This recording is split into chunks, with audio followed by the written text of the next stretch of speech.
Journalists and other leftists are absolutely baffled that President Trump's poll numbers actually ticked up after they criticized him so intensely for his press conference in Helsinki. At the New York Times, a former newspaper, editor-in-chief Blithering Prevarication III told the waiter at his club, quote, "I simply can't understand it. We've explained to the idiots in flyover country that we, their betters, disapprove of their choice of president, and yet, for some reason, they continue to cling to their own opinions. It is completely inexplicable, and I think I'll have the olives stuffed with blue cheese in my martini today. There's nothing so thrilling as a change of pace, I always say," unquote. On CNN, several commentators demanded action, raising the important question, if a commentator demands action and there's no one around to hear him, does he actually make a sound? To try to find the answer, Don Lemon delivered a monologue and then quickly rushed off stage to look at the monitors so that someone would actually be watching his show while he was speaking. Unfortunately, he wasn't quick enough to catch himself before he left the set, so the experiment didn't work. Senate Minority Leader Chuck Schumer told reporters, quote, "We have tried to stop the government from cutting taxes. We have fought to keep the borders open for illegal immigrants, and we have attempted to block the appointment of any judge who might follow the Constitution. And yet somehow the public won't support us. It's a mystery," unquote. House Minority Leader Nancy Pelosi also chimed in, saying, quote, "Either the president is a Russian spy, or he is being blackmailed, or he has stolen my purse," which I'm sure I had here a moment ago, although I may have dropped it when I smacked my head against that brick wall, either yesterday or in 1964, whichever comes first, unquote. Meanwhile, the president, seeing the new poll numbers, bragged that he could shoot a man on Fifth Avenue and still remain popular until Vice President Pence wrestled the pistol out of his hands. Trigger warning, I'm Andrew Klavan, and this is The Andrew Klavan Show. I feel hunky-dunky, life is tickety-boo.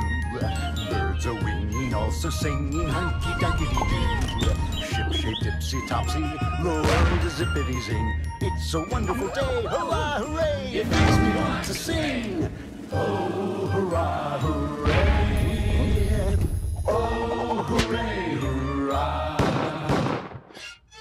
All right, it's here, it's here. You waited for it, but it's finally come. It is Mailbag Day. You've been walking around with those problems. They're about to be alleviated, lifted off your shoulders like a burden that's been lifted off your shoulders.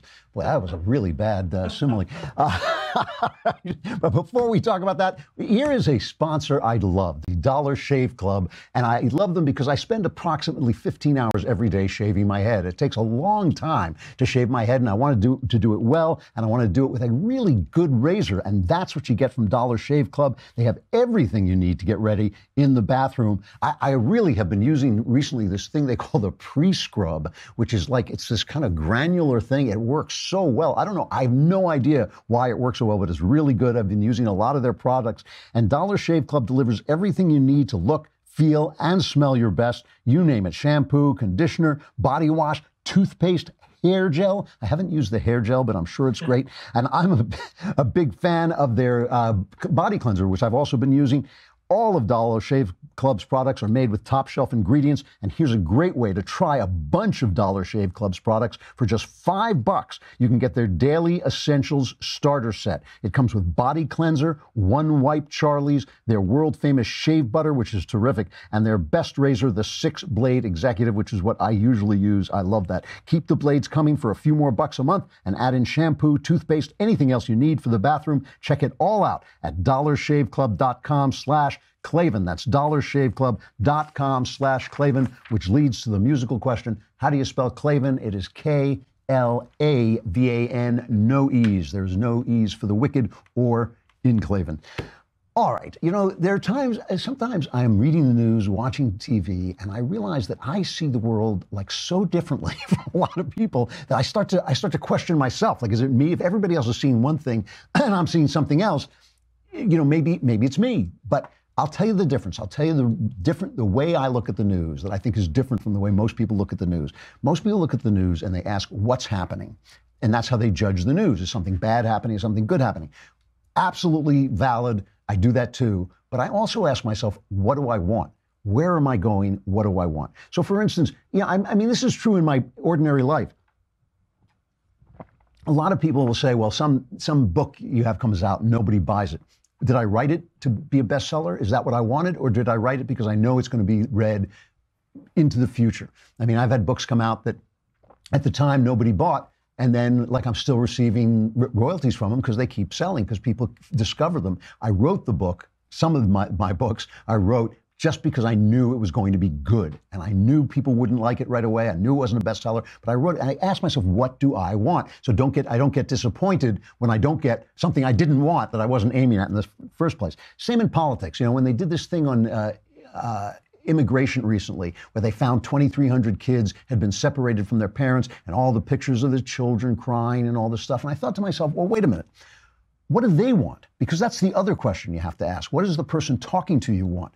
Because there are plenty of children, thousands and thousands, millions of children crying at any given moment. And they're the ones focusing the cameras on these particular children. So what do they want? Do they want open borders? In that case, listen, I don't want the children separated from their parents. I want things to be handled well. But in that case, it's not a crisis, because what they're trying to do is manipulate me into getting what they want. And that's why I was talking earlier about character assassination. When somebody says to you, you know, I oppose socialism, the answer that you slept with a hooker when you were married, that's not an answer. That's not an answer to I oppose socialism. You know, the answer is, well, socialism is good because blank, and it's going to remain blank because you got no argument, right? But the thing is, character assassination is not an answer to a philosophical question. There are things that people do when they violate the law, when they violate certain norms of behavior. There are things that absolutely disqualify them for public office.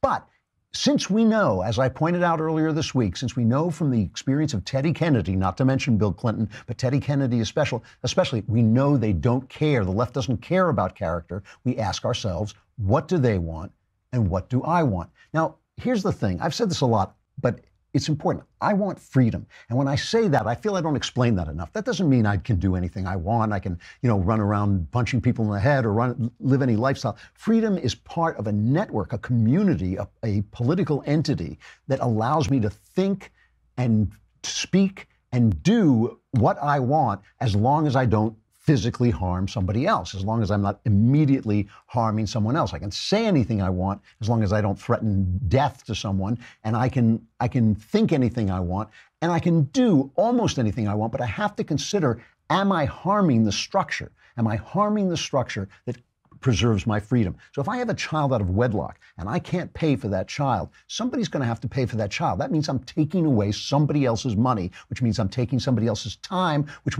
means I'm owning somebody else's life. I don't want to own somebody else's life because I don't want somebody to own my life. So my freedom depends on your freedom, and that means I have to act responsibly in ways that don't call on you to sacrifice your life to pay for me. That's why all these free things that people are like to talk about. Free college. Free college, there is no free college. It just means stealing from somebody else, taking their money, which is their time, which is their life. You haven't got the right to do that. So in order to be free, I have to act in a certain way. Now, I know the left does not want to be free. They do not want me to be free. They want to be able to tell me what to think, when I can say certain things, what kinds of things I can say. And that's what I want to stop. That's what I'm here to oppose. It's not everybody on the left, obviously. It is the people that we see at the top who really want the government to be in charge. And they say it. They say it. When you cut back regulations, they protest. When you say we're going to obey the Constitution, they protest. We know that this is what they want. So that is the argument we're having. We're not having an argument about Donald Trump. I do not care. So yesterday, Michael Cohen released a secret tape. The lawyer taped his client's conversations. And the thing is, the tape is a little bit unclear, but it's essentially saying that Trump slept with this Playboy model, Karen McDougal, and she was going to sell her story to the tabloids, and he wanted to buy the right to the story. So that the story wouldn't come out, because it was just like 2 months, I think, before the election. Here's just an excerpt of the tape. You can hear how, it's non-decisive, but I'll talk about it after you play it. I need to open up a company for the transfer of all of that info regarding our friend David, so that I'm going to do that right away. I've actually come up and I've spoken to Alan Weisselberg about how to set the whole thing up with So what are we going to pay? Funding. Yes. And it's all the stuff. all the stuff, because you never know where that company, you never know where he's going to be. Gets hit by a truck. Correct. So I'm all over that. And I spoke to Alan about it when it comes time for the financing, which will be. Listen, what financing? We'll have to pay you. So Don't pay with cash. No. I got no. Just to underscore the irony here, when I say that I know that the left doesn't care about character, the guy defending Michael Cohen is Lanny Davis. Lanny Davis, who defended Clinton during the proceedings about the Monica Lewinsky thing. Now, he doesn't care, but here he is talking his cut number 5. Everybody heard just now Donald Trump say the word cash, after Michael Cohen mentioned financing, when Mr. Giuliani and Mr. Trump, through Mr. Giuliani, accused my client, Mr. Cohen, of saying the word cash. And I posted a tweet at the time, and I said, wait for the tapes. Richard Nixon couldn't spin the tape that did him in, and there's no way that Mr. Giuliani, who knows from being U.S. attorney, the only people who use cash are drug dealers and mobsters. Cash is not what you do. And it was Michael Cohen who said, no. And Donald Trump, despite what Rudy Giuliani said publicly, the tape contradicts Mr. Giuliani, and the word cash is heard by everyone. Now, just remember how I started talking about what do I want? That's what I'm looking at this. I'm thinking, what do I want? I want my freedom. So you're telling me that this tape reveals that Donald Trump banged a Playboy model and then wanted to pay to keep her story secret before the election. I mean, call me a feather and blow me away, right? I mean, you are telling me that Donald Trump has a bad character? You're trying to assassinate Donald Trump? You can't assassinate his character. His character sucks. He has a terrible character. I mean, the stuff he said about Ted Cruz during the election, the fact that he fired a guy like Rex Tillerson using his tweet, he used to brag about sleeping with other men's wives. By the way, I don't say this in a judgmental tone. I spent the first 20 plus years of my life practically insane. I've done terrible things. I've done things that wake me up at night sweating. I'm not I don't pass judgment on anybody about this stuff. But, I tried to become a better man. I think I have become a better man. I think I put that old guy away. I think I put him down, basically. I think I killed him. But Donald Trump has been the same guy all his life. All his life. We knew who he was. And the wonderful, weird thing about Donald Trump is his crappy character protects my freedom. Why? His crappy character protects my freedom because every time somebody gets up and does something on behalf of freedom, the left assassinates him. They don't care about Bill Clinton. They don't care about Teddy Kennedy. But George W. Bush, Dan Rather, sacrificed his career to get a 35-year-old plus story about him going AWOL in the National Guard. Like, who cares?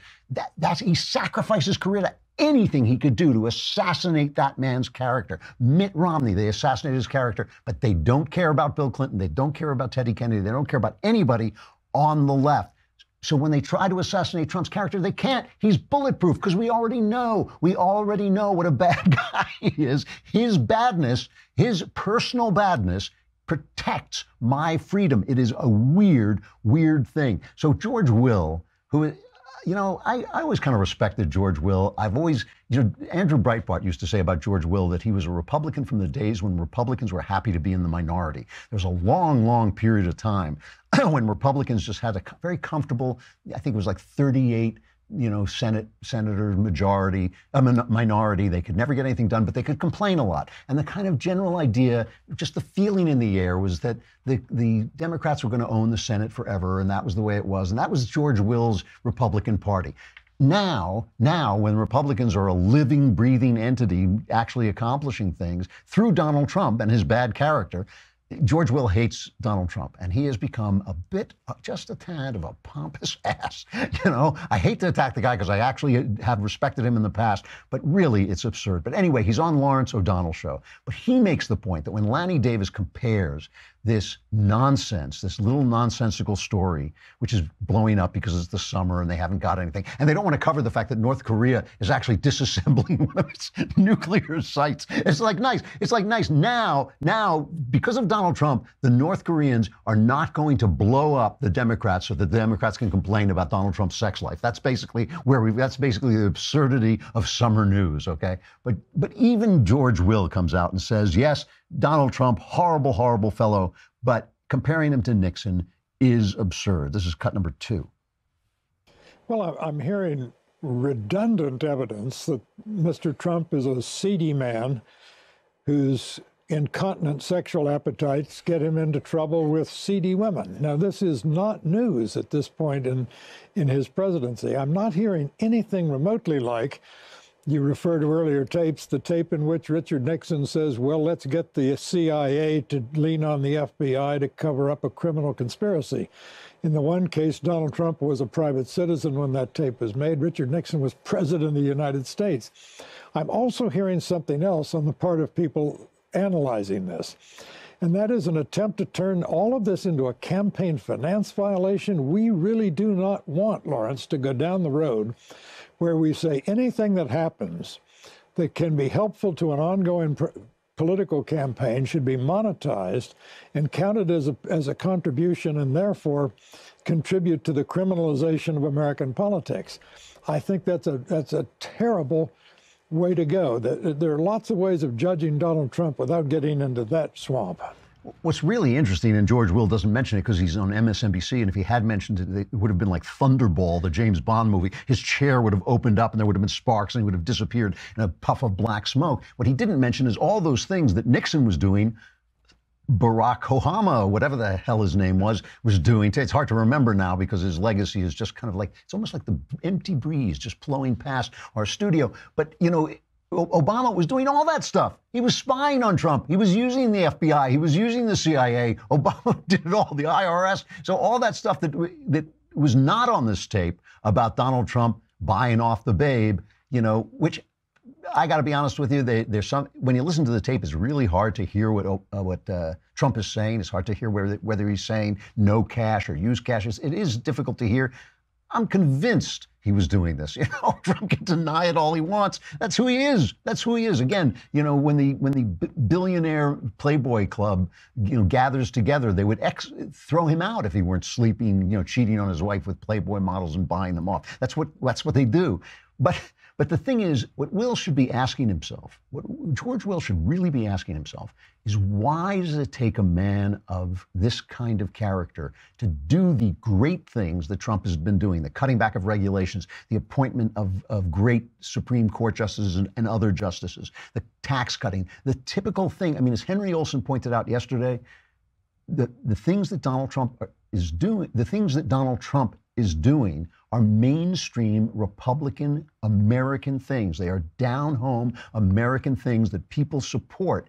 Why does it take an outlandish man like this to accomplish it? It's because they have turned the press into a character assassination machine. And you either have to be perfect, which not many of, I mean, I may be, but not many of us is perfect, right? Or you have to be such a bad cat at this point that the stuff just rolls off you because we already know it. That they created this. You know, I was in the news business in the 80s. I was a news writer for a very big radio station in New York. I was there when this transition happened. It happened in the 80s. First, earlier on, there started to be this move to make news, which used to be a loss leader. You know, you put on the news and it was a public service that you did because you were an FCC-controlled entity. So you had the news and it was just a public service. It wasn't supposed to make money. But over time, they started, as media branched out, they started saying, well, how do we make money? And local newsmen started to become handsome. They started to become funny. They started to joke with each other during the news. And this was written about a lot. People were writing about, you know, why are they joking? Is this going to pollute the news? Finally, in the 80s, what they did is they started to gut news departments. And I was there. I saw this happen. They cut out the reporters because reporters are expensive. They go off and do stuff, and it takes a long time to come up with a story, and you have to pay them all that time. They started to gut them. They came into this radio station where I worked.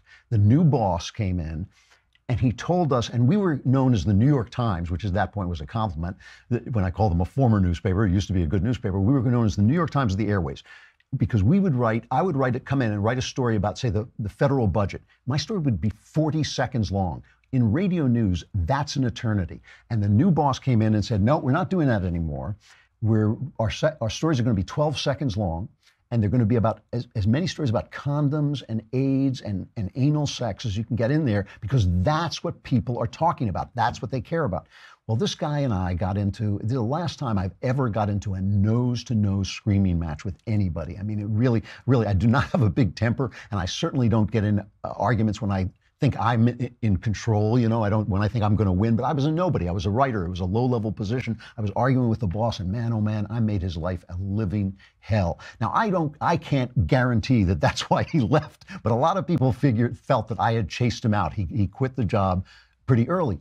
I then moved to England because I couldn't stand political correctness anymore. A couple of years, I come back, and I ask about this guy, this boss whose life I had made so awful, and he's running one of the biggest networks in town.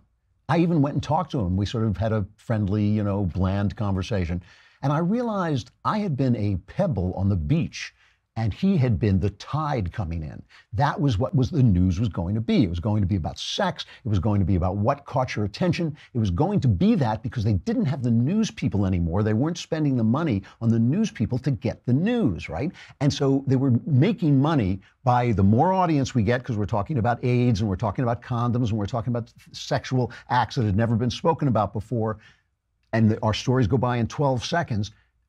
So we're not reporting on the budget. Nobody cares about the budget. Nobody cares what's in the federal budget. The legacy of that press is the press that now attacks politicians not on the basis of their ideas, but on the basis of their private actions. And it's an all-leftist press, which wasn't always true. The press used to be a working-class guy's way up. If you were a working-class guy, but you were smart and you could write, you might become a reporter, and the only thing you cared about was bringing down the powerful, left or right. You didn't care. But once it became a profession, once you went to journalism school, once you went to Columbia Journalism School, then the elite were reporting on the elite, and they wanted to get what they wanted to get. The press has become corrupt. It had happened since the 80s. I was there. I saw it happen, and it needs to reform itself. It can't be done by government because of the First Amendment. It shouldn't be done by government. But that's what we're seeing. So Donald Trump is a creation of the press. Donald Trump is not the enemy of the press. I always compare him to Godzilla. They set off the nuclear blast that created the monster that they are now trying to shoot at with their little puny rifles, and they can't touch him. His bad character protects my freedom. My freedom is what I want. I don't care if he paid off a Playboy model. I just don't. All right. But I do care about this trade thing. I have to talk about this a little bit. I've stayed away from this, and the reason I stay away from it is because I know that Donald Trump is a negotiator, and that means he's in motion. He's trying to get somewhere. The place that he is at is not the place that he perceives himself going. It's not a matter of playing 3D chess. This is basic. I've been in negotiations. We've probably all been in negotiations. That's the way it works. I say something, but it's not exactly what I want. It's a place that I'm willing to negotiate from. So Trump has levied tariffs on China, and China has responded on levying tariffs on our agricultural products like soybeans. So now Trump has responded to that by giving $12 billion to people in agriculture, supporting their industry with government charity. So this is the way socialism works, basically. You support industries because they're not becoming profitable. And everybody's yelling at him. And what he is saying is he's saying, give me time because I need time to negotiate with the Chinese. Here's a cut of him explaining this to the audience, cut number 1. And my administration also understands that we cannot be a safe country if we are not a prosperous country. We have to think of ourselves. You have to see these trade deals I'm working on. They're a disaster. We're losing hundreds of billions of dollars with individual countries a year. And they're sticking. You got to stick it out. We got to fight it. Nobody else fought it. I went to some of the countries. I said, how did it get so imbalanced? They said, nobody ever called. They said, nobody ever called. They do whatever they wanted, and we just put up with it. Not any longer, folks. Not any longer. making tremendous progress. They're all coming. They don't want to have those tariffs put on them. They're all coming to see us. And the farmers will be the biggest beneficiary. Watch. We're opening up markets. You watch what's going to happen. Just be a little patient. See, here's what I don't understand. He also sent out a tweet, one of my favorite Trump tweets ever. Tariffs are the greatest. Either a country which has treated the United States unfairly on trade negotiates a fair deal, or it gets hit with tariffs. It's as simple as that, and everybody's talking. Remember, we are the piggy bank that's being robbed. All will be great. I love that. That's the part I love. All will be great. So I have two questions about this, a small question and a big question. My small question is, if he's just buying time with this $12 billion buyout for the farmers, if he's just buying time, doesn't China know he's just buying time? Isn't it kind of like when Obama said he was going to pull out of Afghanistan at a date certain? I mean, the Taliban were going, oh, good, we'll set my watch and we'll be back, So why isn't China thinking the same thing? How can he negotiate when if they know that he's just buying time? He cannot starve the farmers forever. They're part of his base. And he can't do it anyway because he doesn't want the economy to collapse. I get what he's saying. I understand China has been cheating us. We're in a trade war with China. He's just fighting back. But, the suggestion is the other way to do this is he should have been part of the TPP, the Pacific, plan where we all would have ganged up on China with the other Asian countries. Look, I'm willing to give him a chance, but that's my first question. If he's just buying time, doesn't China know he's just buying time, and won't they just wait him out? But my bigger question is this, and it doesn't actually have to do with Trump. Why is Trump levying taxes? Why is the president levying taxes? The Constitution says Congress is supposed to do it. But like everything else, they have ceded their authority on this. And this is where my freedom comes in. If we're not obeying the Constitution, a document that I know, a structure that I know will protect my freedom, why not? Why isn't Congress passing immigration law? Why isn't Congress upholding its constitutional duty to pass tariffs? Why are they complaining about Trump instead of saying, hey, this is on us. We get to do this. Trump says it's national security to lower tariffs. Give me a break. Give me a break. You can say it's national security to do anything. Why has Congress gotten rid of its responsibility? And then they accuse Trump of being authoritarian, but they won't do anything. I mean, we saw Chuck Schumer waving the pen around saying, well, we're not going to make a law. We want Donald Trump to just pass, just say what the law is. That's the thing that really bothers me about this trade stuff. Why, if the Republicans are fighting with Trump in Congress, why isn't Congress fighting back? Why are they just mouthing off? But I'm holding fire. I'm willing to wait and see what Trump is up to. I trust that if the economy starts to go south, he will pull out and stop what he's doing. All right, we got the mailbag coming up. I got to say goodbye to Facebook and YouTube, but come on over to thedailywire.com and subscribe for a lousy $10 a month or $100 for the whole year. Then you too can be in the mailbag. You too can ask any question you want. You too will receive answers that are 100% correct, and you too will have your life changed. You too for the better. I have no idea. Come on over to thedailywire.com.